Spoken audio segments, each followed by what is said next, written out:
12 जून को air India की flight AI-171 जो अहमदाबाद इंटरनेशनल एयरपोर्ट से टेक ऑफ होती है और महज 50 सेकंड के अंदर वो प्लेन क्रैश हो जाता है। न्यूज 18 इंडिया आज आपको रिप्रेजेंटेटिव पर्पज से दिखाना चाहता है कि आखिरकार एग्जैक्टली क्या क्या संभावनाएं हैं जो उस प्लेन में घटी होगी। इस समय हम एक प्लेन के अंदर मौजूद हैं और इस प्लेन के अंदर मैं आपको दिखाऊंगा और समझाऊंगा कि 12 जून को आखिरकार एयर इंडिया AI-171 में क्या हुआ होगा, क्या क्या संभावनाएं हैं, ये पूरी डिटेल मैं आपको दिखाऊंगा। देखिए, इस तरीके के जो ड्रीम लाइनर होते हैं, दो सीट इधर, बीच में 4 सीट होती है और फिर कोने में दो सीटें होती हैं और सारे पैसेंजर्स जो हैं वो अपनी अपनी जगह पे बैठे हुए थे। लेकिन जो सीट नंबर 11A जो बहुत ज़्यादा सुर्खियों में है, जहां पर AI-171 के सर्वाइवर रमेश बैठे हुए थे, ये seat number 11A normal plane में जाएंगे या ड्रीमलाइनर में। सीट नंबर 11A इसलिए भी अहम है क्योंकि देखिए इसके बिल्कुल बगल में होती है ये एग्जिट की इमरजेंसी डोर। इमरजेंसी डोर वो होती है कि जब कोई भी पैसेंजर किसी तरह की इमरजेंसी होती है तो इस फ्लैप को ओपन करके ये जो पूरा डोर है वो ओपन हो जाता है और ओपन होने के बाद बाकी के पैसेंजर यहाँ से निकल सकते हैं।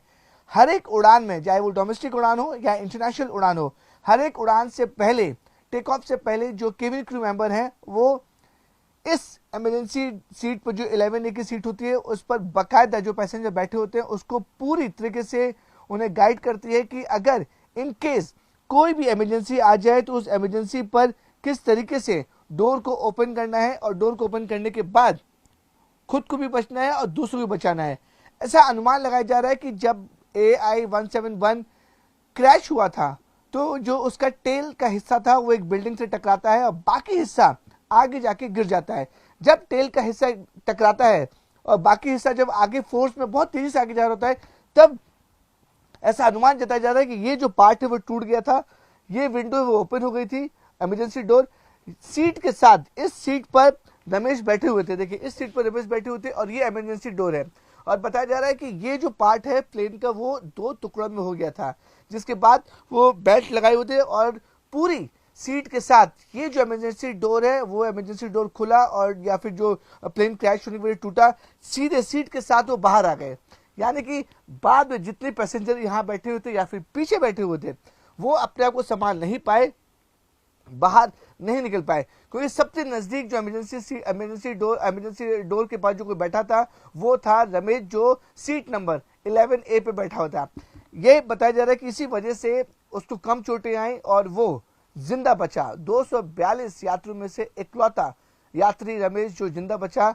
अनुमान लगाया जा रहा है कि जो मैंने आपको पूरा दिखाया कि किस तरीके से वो बाहर निकला होगा, किस तरीके से इमरजेंसी डोर के पास बैठा था 11A सीट नंबर के पास, इस तरह उसकी जान बची। अब हम आपको दिखाएंगे और समझाएंगे कि किस तरीके से कॉकपिट में जो पायलट थे और को पायलट थे उन्होंने अपनी पूरी कोशिश की, अपनी पूरी ताकत लगा दी होगी कि किसी तरीके से वो जहाज को ठीक से लैंड कर सकें।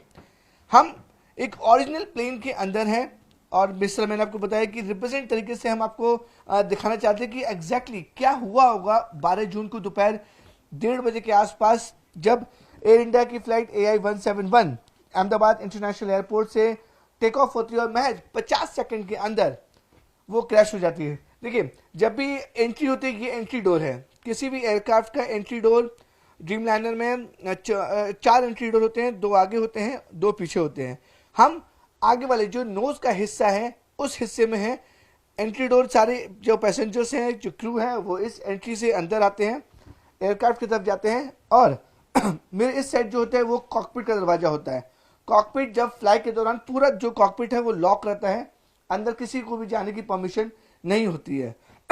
हम कॉकपिट के अंदर जाते हैं और आपको दिखाएंगे कि कॉकपिट के अंदर क्या क्या होता है और क्या क्या संभावनाएं हुई होंगी उस दिन जिस समय ये प्लेन क्रैश हुआ। अपने कैमरे कल्पेश को मैं बोलूंगा, ये देखिए कॉकपिट बहुत ही कॉम्पैक्ट हिस्सा होता है, बहुत सारे स्विच, बहुत सारे बटन्स, बहुत सारे पैनल्स इसमें होते हैं और इसको ऑपरेट करना इतना आसान नहीं होता है। इस समय हमारे साथ कैप्टन उमंग जानी है जो पूरी डिटेल में हमारे साथ बताएंगे कि एग्जैक्टली क्या क्या संभावनाएं हैं, क्या क्या हुई होंगी। हम इधर बैठ जाते हैं ताकि हम कैप्टन जानी से आसानी से बात कर सकें और उनसे समझ सकें कि आखिरकार एग्जैक्टली क्या होगा। जहां कैप्टन जानी बैठे हैं वो कैप्टन की सीट होती है, और जहां मैं बैठा हूं वो को पायलट की सीट होती है। दोनों के जो फंक्शंस होते हैं वो मोर लेस सेम होते हैं, या फिर जो कैप्टन जानी ऑपरेट कर सकते हैं या मैं ऑपरेट कर सकता हूं। अगर कैप्टन जानी किसी चीज में बिजी हैं तो वो अपने को पायलट यानी कि मुझे इंस्ट्रक्शन दे सकते हैं कि मुझे आगे क्या करना है और क्या नहीं करना है। तो कैप्टन जानी से समझने की कोशिश करती है कि आखिरकार इसमें जो पार्ट्स हैं क्या हुआ होगा एग्जैक्टली और क्या क्या संभावनाएं हैं। कैप्टन जानी ये बताइए कि 11 जून को इसी तरीके का माहौल होगा, यही कॉकपिट होगी, हुआ क्या था एग्जैक्टली, क्या लगता है? ये बोइंग 737-200 की कॉकपिट हैं, और ये जो विमान है अभी फिलहाल ये टेक्निकल एजुकेशन के लिए इंडस यूनिवर्सिटी एवं western India institute of aeronautics private limited में स्थित है। ये बोइंग 737 की कॉकपिट हैं, और ये एयरक्राफ्ट में ट्विन इंजन लगते हैं। बिल्कुल 787 ड्रीम लाइनर में भी ट्विन इंजन लगते हैं। चाहे जहाज कितना भी बड़ा क्यों ना हो, कॉकपिट की साइज तो सेम ही रहती है। उसका बेसिक ऑपरेशनल कंट्रोल, वो सारी चीज़ें जो हैं जैसे कि फ्लैप्स हैं, लैंडिंग गियर्स हैं, उसके जो 3 प्राइमरी कंट्रोल सरफेसेस हैं, सेकेंडरी कंट्रोल सरफेसेस है, वो बेसिक कंट्रोल सारे सेम रहते हैं। तो अब जैसे कि आपने जो सवाल पूछा कि EI-171 में क्या हुआ होगा, तो देखिए बहुत सारी संभावनाएं होती हैं। कोई भी दुर्घटना होती है तो उसके मुख्य 4 कारण होते हैं। एक होता है पायलट की गलती होना, दूसरा कारण होता है कोई टेक्निकल खामी होना, तीसरा कारण हो सकता है कि वेदर खराब हो, और चौथा कारण ये हो सकता है कि उसको किसी से थ्रेट डेवलप हुआ हो, यानी किसी ने कोई कॉन्स्पिरेसी का वो जहाज हिस्सा उसका हो गया हो। तो ये अलग अलग प्रकार की संभावनाएं होती हैं, और कोई भी एयरक्राफ्ट का जब क्रैश होता है तो ये सारी संभावनाओं को देखते हुए उसका जो इन्वेस्टिगेशन आगे किया जाता है। कैप्टन जानी आपसे समझना चाहेंगे कि सपोज पायलट है, आप AI-17 के पायलट हैं, आपने बैठा और ATC से कमांड आता है कि आप टेक ऑफ कर सकते हैं, तो एकदम शुरू से बताइए कि क्या क्या चीज से क्या क्या होता है, और आप प्लेन उड़ाने की कोशिश कर रहे हैं और वो सिचुएशन आ जाती है 50 सेकंड बाद इमरजेंसी हो जाती है, मेडे, ये पूरा करके दिखाइए कि एग्जैक्टली हुआ क्या। अच्छा, अगर देखिए पायलट जो है उन्होंने बहुत ही सूझबूझ से काम लिया है ऐसा लग रहा है। एक 2 पायलट थे, उसमें एक पायलट को 8000, जो मेन मुख्य कैप्टन थे, उनको 8000 प्लस घंटों का एक्सपीरियंस था। दूसरे जो फर्स्ट ऑफिसर थे उनको भी शायद 1100 घंटे से भी ज्यादा का अनुभव था। तो उसमें ऐसा होता है कि जैसे आप करके दिखाइए क्या क्या हुआ होगा। अच्छा ठीक है। आप सपोज आप पायलट, आप AI-171 उड़ा रहे हैं और 50 सेकंड बाद क्या क्या हुआ होगा ये करके दिखाइए आप। अच्छा देखिए, उसमें टेक ऑफ के बाद अभी जैसे कि रनवे अलाइन हुआ आप है। मुझे डमी कर दीजिए, आप समझिए कि आप प्लेन उड़ा रहे हैं, वो करके दिखाइए मुझे। अच्छा, तो अभी जैसे कि रनवे जो है पूरा जो है वो अभी अभी हम रनवे पे हैं। और हम उड़ान की तैयारी कर रहे हैं, जैसे कि हम हमारा टेक ऑफ होने वाला है। ठीक है। तो टेक ऑफ से पहले एक प्री टेक ऑफ चेकलिस्ट होता है, जो को पायलट जो पायलट होते हैं जो वो पढ़ते हुए और सारी जैसे कि चेक करते हैं। कैसे चेक करते हैं, कैसे जैसे होता है कि ये सब? आपका जैसे कि ये अल्टीमीटर हो गया। हाँ। अल्टीमीटर में प्रेशर सेट करना होता है। हाँ। फिर फ्लैप सेटिंग करते हैं, तो फ्लैप जो होता है वो ऐसे ये फ्लैप है? हाँ जी, फ्लैप है ये। तो ये जो फ्लैप होता है वो टेक ऑफ के लिए सेट करते हैं ऐसे। ओके। ठीक है, तो ये टेक ऑफ के लिए सेट करते हैं। ये स्पॉइलर जो होता है वो अंदर की तरफ होना चाहिए, फिर थ्रॉटल जो है वो आइडल पे होना चाहिए, आपकी ब्रेक लगी हुई होनी चाहिए। सारे इंस्ट्रूमेंट्स हम चेक एंड सेट करते हैं। जो ब्रेक्स हैं वो को पायलट और कैप्टन ऑपरेट कर सकते हैं? दोनों कर सकते हैं। इवन ये जो कंट्रोल कॉलम है, कंट्रोल कॉलम भी इंटीग्रेटेड होता है। दोनों कंट्रोल कॉलम जो होता है। कैप्टन ये नहीं बताइए कि अगर आप बैठे हैं और आपको ATC ने परमिशन दिया कि you can go take off, तो पूरा प्रोसेस करके दिखाइए आप हमें। अच्छा, तो हमें टेक ऑफ करने से जो वो जब टेक ऑफ क्लियरेंस देते हैं तो हम उसको एक्नॉलेज करते हैं और उसको पहले ब्रेक रिलीज कर देते हैं हम। Okay, break release break release जो कर देते हैं, जो ये रडर पेडल होते हैं, रडर पेडल के ऊपर की तरफ ये ब्रेक है। हाँ। हम जैसे कि ब्रेक रिलीज कर दिया हमने। ठीक है ये, और फिर ये थ्रॉटल उस वक्त आइडल पे होते हैं। Okay, idle means what layman की भाषा में? आइडल पे मतलब वो अपनी मिनिमम रफ्तार पे होते हैं। अच्छा, ठीक है जी। ओके। फिर उसको ऐसे पकड़ के फिर ऐसे आगे की तरफ कर देते हैं। हाँ। ठीक है, फिर जहाज जो है वो रन करना शुरू कर देता है फुल स्पीड पे। जी, वो धीरे धीरे एक्सेलरेट होना, वो जो उसकी रफ्तार जो है रनवे के ऊपर बढ़ती जाती है। ओके। तो फिर उसमें एक V1 स्पीड आती है, V2 स्पीड आती है। तो ये जो V2 स्पीड होती है वो जब आ जाती है, पायलट इसको हल्के से रोटेट करता है ऐसे, अपनी तरफ खींचते हैं। जी, इसको क्या बोलते हैं आप? इसे कंट्रोल कॉलम कहते हैं। उसे कंट्रोल कॉलम। ये बोइंग जैसे विमानों में ये जो होता है कंट्रोल कॉलम होता है। ओके। अगर एयरबस है तो उसमें छोटी सी जॉयस्टिक होती है यहाँ पे। ओके। तो ये नहीं होता उसमें। ठीक है, ये आप अपनी तरफ खींचने का मतलब क्या होता है कि फ्लाइट जमीन छोड़ हाँ, रहा है। जब जहाज रफ्तार पकड़ लेता है तब ये जो कंट्रोल कॉलम होता है, हाँ। उसको हम अपनी तरफ खींचते हैं। ओके जी। फिर उस पे भी नोज, विमान का जो नोज अप होता है, जो नोज जमीन से उठ जाता है। हाँ। और एंगल ऑफ अटैक बढ़ने की वजह से जो विंग के ऊपर उसके जो जहाज का जो वजन है पूरा, वो फिर लिफ्ट बढ़ती है तो वो विंग जो होती है पूरे जहाज का वजन ऊपर उठा लेती है और फिर टेक ऑफ परफॉर्म हो जाता है। ये फ्लैप जो है वो विंग्स के हैं। हाँ, फ्लैप जो होते हैं विंग्स के ऊपर होते हैं। ओके, तो इस फ्लैप को कैसे ऑपरेट करते हैं आप लोग? इसको हम पकड़ के इसको खींच के फिर ऐसे करके, यानी स्टेप बाय स्टेप इसको ऊपर इस तरह से, जैसे जैसे जहाज की स्पीड बढ़ती जाती है इसको ऐसे ऐसे करके आगे की तरफ हम लेकर जाते हैं। ओके, इसमें लिखा हुआ फ्लैप है। जी। और ये जब तक फ्लाइट उड़ती है तो ये पैनल आगे ही रहता है। हाँ, ये टेक ऑफ के वक्त ये पूरा आगे की तरफ होता है। ओके। जब कुछ सेकंड के बाद जब हम सफिशिएंट हाइट गेन कर लेते हैं, हाँ। और लैंडिंग गियर फिर ऊपर करते हैं, उसके बाद लैंडिंग गियर किस चीज से होता है? ये यहाँ से होता है। ये अच्छा, लैंडिंग गियर ऐसा हाँ। लिखा है, तो इसको थोड़ा सा हल्का सा खींच के फिर इसको ऐसे ऊपर करके छोड़ देते तो हैं। लैंडिंग गियर बंद हो जाता हाँ है? जी, हाँ जी। ओके जी, और लैंडिंग गियर ऊपर चले जाते हैं। उसके बाद अंदर रिट्रैक्ट, जिसे हम रिट्रैक्शन कहते हैं। ओके। रैट कहाँ पे होता है? रैट यहाँ पे ऊपर की तरफ होता है। जो Okay. कभी कभी ऐसा होता है कि इलेक्ट्रिसिटी की जब कमी पड़ जाती है, हाँ। तो अगर कोई किसी वजह से सपोज जो भी इलेक्ट्रिकल सिस्टम है उसको हम पावर सप्लाई सपोज सफिशिएंट नहीं मिल पाता है, तो उस वक्त रैम टरबाइन जो होता है, हाँ। वो रैट को ओपन किया जाता है। उसकी स्विच अपर पैनल में होती है यहाँ ओके, अपर पैनल। इसको हाँ ऐसे करके फिर इसको इस प्रकार के करके तो रैट ओपन हो जाता है। जी रैट ओपन होता है। ओके कैप्टन, ये बताइए कि अगर AI सपोज आप AI 171 में है और 40 सेकंड में क्या हुआ, क्या क्या संभावनाएं हो सकती कि पायलट नहीं कर पाया, और क्या बातचीत हुई होगी, और किस तरह से पायलट ने पूरी कोशिश की होगी कि वो टेक ऑफ कर जाए, सेफ लैंडिंग कर जाए, कुछ हो जाए, बचा ले अपने आप को? हाँ, देखिए वैसे तो अभी ये जो पूरा मामला है वो अंडर इन्वेस्टिगेशन है। ब्लैक बॉक्स से रिकवर हुआ है जी। ब्लैक बॉक्स की जो, हाँ जी, ब्लैक बॉक्स का जो डेटा मिलेगा वही ऑथेंटिक माना जाएगा। मगर जो संभावनाएं हम सोच रहे हैं, देखिए सबसे पहले तो इसमें कोई पायलट की एरर हो वैसा तो प्राथमिक नजर में नहीं दिखाई दे रहा है, क्योंकि पायलट्स ने बहुत ही प्रोफेशनली ये मैटर को हैंडल करने की कोशिश की है। और जो शायद जो जैसे मेरे पास जो इन्फॉर्मेशन है उसके हिसाब से उसमें उन्होंने मेडे भी मैसेज रिले किया हुआ है। मेडे मैसेज कैसे होता है? नहीं, मेडे का मतलब होता है जब वॉइस कोई इमरजेंसी आ जाती है, जहाज काबू में नहीं रहता है, जैसे कि आग लग जाती है या कोई कंट्रोल फेल हो जाते हैं, हाँ। जहाज हाइट लूज करने लगता है, क्रैश होने की संभावनाएं बढ़ जाती है, तब पायलट जो होता है वो मेडे मैसेज को रिलीज करता है। मेडे मैसेज तो आप क्या क्या इमरजेंसी जो जिसमें आप रियल टाइम एक्सपीरियंस करना चाहेंगे तो क्या क्या होता है, पायलट क्या करता है मेडे में अगर सबको थ्रस्ट नहीं मिल रहा है? देखिए इमरजेंसी में तो अब देखिए थ्रस्ट नहीं मिल रहा है तो उसको रिकवर करने का पायलट को मौका भी मिलना चाहिए, उसको पास टाइम भी होना चाहिए। अगर सपोज थ्रस्ट सपोज कम हुआ है, जब आपके पास काफी ज्यादा ऊंचाई है और थ्रस्ट कम हुआ है, तो पायलट उसको इंजन को रिस्टार्ट करने की कोशिश करता है। उसको हाँ जी, और रिस्टार्ट यहाँ से होता है ऊपर से, यानी सारे एयरक्राफ्ट में अलग अलग आप इंजन स्टार्ट देख रहे हैं, राइट? यहाँ पे इंजन स्टार्ट को बटन लगा है, हाँ दो इंजन है अलग अलग। ये जहाज में दो इंजन है जी, ये उसका अलग अलग कंट्रोल है, और उसका कंट्रोल अलग अलग होगा। उसमें देखिए आप दोनों इंजन के बीच में कोई कनेक्शन नहीं होता है, वो दोनों अलग अलग ऑपरेट हो सकते हैं। ये जो है हाँ ये इंजन 1 और ये इंजन 2। ये इंजन 1 इंजन 2 जी। ओके, तो लेकिन जो ऐसे संभावना जितना दोनों इंजन फेल हो गए, तो ये दोनों इंजन की कैसे कुछ चांसेस हुए फेल होने के एक साथ? बहुत ही रेयर।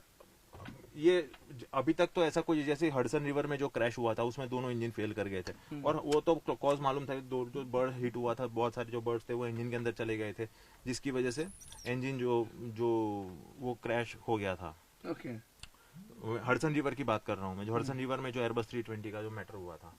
इसमें कैप्टन जाने समझने नहीं कि क्या आपको लग रहा है कि हम संभावनाएं बात कर रहे हैं, जी क्या हुआ होगा कि इस कॉकपिट में आप हैं, सपोज सौरवाल जी इसको ऑपरेट करे, क्या हुआ होगा? जहाँ जो है वो धीरे धीरे बैठ जा रहा है, यानी वो लॉस ऑफ थ्रस्ट भी हो सकता है। थ्रस्ट कम हुआ हो या थ्रस्ट चला गया हो, टोटल कट ऑफ हुआ हो थ्रस्ट, ऐसा भी हो सकता है। मगर जैसे कि मैंने कभी सुना नहीं है कि दोनों इंजन एक साथ फेल हो जाए और विदाउट एनी कॉज। अगर बर्ड हिट होता है और इंजन डैमेज हो जाते हैं, इंजन शट डाउन कर जाते हैं, तो ऐसा तो सुनने में आया है, मगर ऐसे ही चलते चलते दोनों इंजन बंद हो जाए तो ऐसा तो कभी सुनने में नहीं आया। क्यों गिरा होगा? मगर लॉस ऑफ थ्रस्ट इसकी वजह से हो सकता है अगर जनरली। loss अगर इंजन ठीक से काम कर रहे हैं और कंट्रोल्स ठीक से काम कर रहे हैं तो जहाज हवा में तो हम बना ही सकते हैं, ओके, उसको मेंटेन कर सकते हैं। अगर थ्रस्ट नहीं मिल रहा तो क्या क्या इसमें ऑपरेशन कर सकते हैं? अगर सपोज थ्रस्ट नहीं मिल रहा है तो थ्रस्ट नहीं मिल रहा है तो मैंने जैसे आपको बताया उसमें दो तरीके होते हैं। एक तो सपोज आपके पास इंजन रिस्टार्ट करने का मौका ही नहीं है, आपके पास टाइम ही नहीं है, इधर से तो इंजन को अगर रिस्टार्ट करने का आपके पास टाइम नहीं है तो आपका तो एक ही काम रहता है कि जहाज को हो सके उतना संभालो और रिहायशी इलाकों से दूर ले जाओ। अच्छा, हो सके, हाँ, उसको हो सके उतना मैक्सिमम हवा में बनाने की कोशिश करो और कैजुअलिटी को मिनिमम करने की कोशिश पायलट जनरली करते हैं। कैप्टन सवाल जमीन से अपनी स्पीड बनाए रखते हैं, जहाज पत्थर की तरफ पटक ना जाए, यानी थोड़ा सा आगे की तरफ चलता रहे कुछ स्पीड बनाते हुए, ताकि वो स्मूथ जमीन पे टच डाउन कर जाए। ये पायलट की पहली कोशिश रहती है। ओके जी, तो वो तो ब्लैक बॉक्स से क्लियर हो पाएगा कि आखिर एग्जैक्टली क्या हुआ क्या नहीं हुआ। तो ये कैप्टन जानी थे तो पूरे कॉकपिट में हमें बता रहे थे कि क्या हुआ था एग्जैक्टली, किस तरीके से क्या क्या ऑपरेट होता है। इन्होंने बताया कि दो ड्यूल इंजन होते हैं, दोनों इंजन के जो ऑपरेशन है वो अलग अलग होते हैं, दोनों इंजन एक दूसरे के कनेक्ट नहीं होते हैं। आप दोनों इंजन को एक साथ ऑपरेट भी कर सकते हैं और नहीं भी। ये देखिए, ये इंजन 1 है, ये इंजन 2 है। और जैसे बताया कि जो करेक्शन है दोनों इंजन के अलग अलग होते हैं, इसलिए दोनों इंजन का फेल होना बहुत रेयर केस में होता है। लेकिन अनफॉर्चुनेटली जो प्राइमरी फेसी लग रहा है कि AI-171 में ये हुआ होगा, इसलिए लॉस ऑफ थ्रस्ट हो गया। क्योंकि जो आखिरी वर्ड थे कैप्टन सवाल के, उन्होंने सीधे बोला था कि mayday mayday mayday, no power no thrust going down. तो ये जो आखिरी वर्ड थे तो साफ तौर पर लग रहा था कि इस समय हम को पायलट की जगह पे बैठे हैं और कैप्टन जानी कैप्टन सवाल की जगह पे बैठे हैं। ये कैप्टन सीट है, ये तो फर्स्ट ऑफिसर सीट है। तो किस तरीके से क्या पैनिक सिचुएशन होगा? देखिए, इतने सारे स्विचेस होते हैं कॉकपिट में, इतने सारे स्विचेस, एक एक छोटा छोटा स्विच जो होता है वो काफी ज्यादा इंपॉर्टेंट होते हैं। इतने सारे मॉनिटर्स होते हैं, एक एक चीज को मॉनिटर करना, एक एक चीज की तकनीकी में जाना। सोचिए उस समय, जिस समय पायलट के पास सिर्फ 50 सेकंड हो, उन 50 सेकंड में पायलट और को पायलट अपनी पूरी जान लगा देता है कि फ्लाइट को ऐसी जगह पर लैंड किया जाए ताकि मिनिमम कैजुअलिटीज और मिनिमम नुकसान हो। इतने सारे बटन्स, इतने सारे मॉनिटर्स, इतने सारे स्विच, तो आप अंदाजा लगा सकते हैं कि 50 सेकंड में पायलट ने पूरी कोशिश की होगी कि इस किसी तरीके से AI-171 को ऐसी जगह पे लैंड किया जाए ताकि मिनिमम कैजुअलिटी हो। लेकिन अनफॉर्चुनेटली जो फ्यूल टैंक बहुत भरा हुआ था, पूरा फुल था जेट फ्यूल, क्रैश हुआ। क्रैश में 242 लोगों में से 241 लोगों की जान चली गई। कैप्टन जाने कुछ बोलना चाह रहे हैं? बोलिए। हाँ जी, मैं ये कहना चाहता हूँ कि ये जो पूरा जैसे कि ये रनवे 23 से ये जो AI-171 टेक ऑफ हुआ, उसके बाद आपने देखा होगा कि वीडियो में जहाज सीधा जा रहा है, पायलट ने हल्के से लेफ्ट साइड मुड़ने की कोशिश भी की है और हो सके उतना मैक्सिमम हवा में बनाए रखने के लिए उन्होंने नोज भी ऊपर की तरफ उठाया है। अब ये जो जहां पे क्रैश हुआ है, ये बिल्कुल अगर आप देखेंगे, अगर अहमदाबाद का गूगल मैप आप देखेंगे कि अगर ये जहाज थोड़ा सा भी लेफ्ट राइट या आगे पीछे हो जाता तो जहाँ पे मैंने सुना कि वहाँ पे कुछ 1200 बेड की हॉस्पिटल भी हैं, या हॉस्पिटल का दूसरा भी एरिया है जो high density and highly populated area है। आसपास जो सारवा का विस्तार है, मेघानी नगर, शाहीबाग का जो विस्तार है, तो ये सारा हाईली पॉपुलेटेड एरिया है। और अगर आप मैप में देखेंगे तो ये वो जगह पे गिरा है जहाँ पे छोटा सा ग्राउंड जैसा है, यानी पायलट ने ये इतना आखिरी समय में भी ये इंश्योर करने की कोशिश की कि ग्राउंड के ऊपर जो कैजुअलिटीज है वो मिनिमम हो। तो उसके लिए ये we should hats off to pilot and we are proud of कि ये पायलटों ने हो सके उतना कैजुअलिटी को मिनिमाइज करने की कोशिश की।